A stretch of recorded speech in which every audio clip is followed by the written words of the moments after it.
Time to evaluate what we just saw over the last 3 days. Mel, who's your big winner in this draft?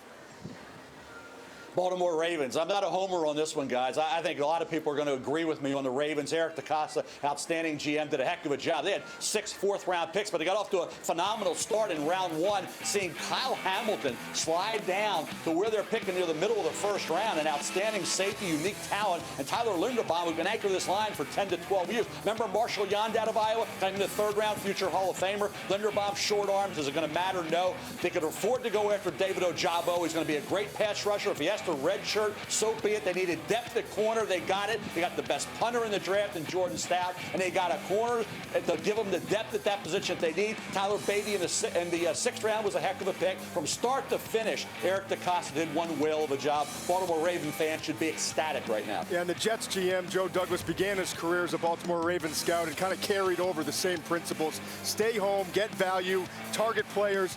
He got the best cornerback in this class in Sauce Gardner when he sat at number 4. The best wide receiver, in my opinion, in this class, Garrett Wilson out of Ohio State. Then they see Jermaine Johnson, the 4th best edge rusher on my board, and a guy we all thought could go in the top 15. He's creeping all the way down in the mid-20s. Joe goes with all the extra picks he had and goes get Jermaine Johnson. Then he brings in Breece Hall as a really good counterpart to Michael Carter. And then even late, Michael Clements, a really good player coming out of Texas A&M in the 4th round. I thought Joe Douglas and the Jets killed it. Yeah, and I think Chris Ballard and the Indianapolis Colts killed it. They killed it all off-season with veteran acquisitions like Matt Ryan and Yannick Ngakoue.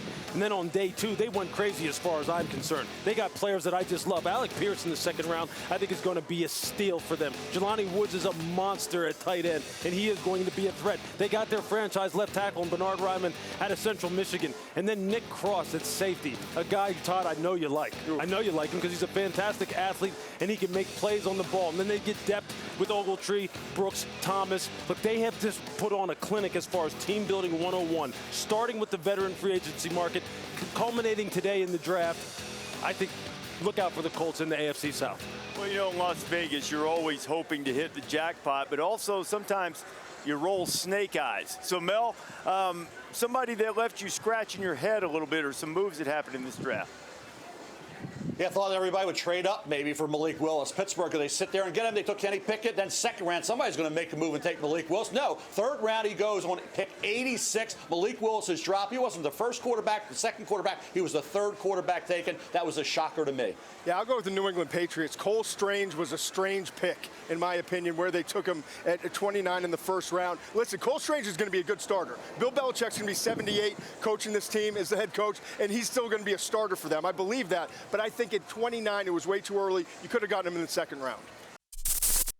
Thanks for watching ESPN on YouTube. For live streaming sports and premium content, subscribe to ESPN+.